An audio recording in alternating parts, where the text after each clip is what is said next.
how the potential of GenAI comes to life in the context of specific sectors. We've done research at Quantum Black by McKinsey, identifying more than $4 trillion of annual impact that could come from GenAI.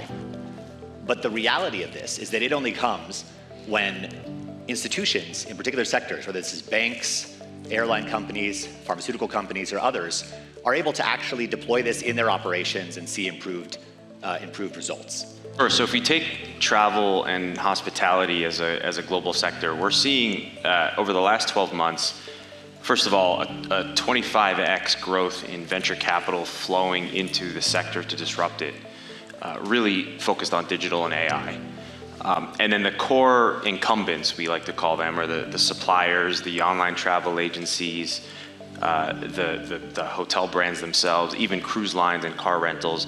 Certainly airlines are experimenting aggressively. Banks have a lot of legacy architecture, right? 30, 40-year-old servers and mainframes. And so they're finally starting to convert some of that code into newer code, beginning to decommission old systems and beginning to accelerate the way that they're doing software development.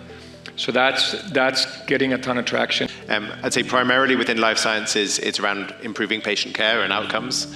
And so applications around understanding patient journeys and some of the biological and chemistry applications. And actually, I think that's an interesting point I like to focus on a lot, which is large language models. I think most people see them applied to a human language, but actually you can apply them similarly to the language of biology and chemistry, and that's a really interesting research area. And in life sciences, that plays through to that patient benefit.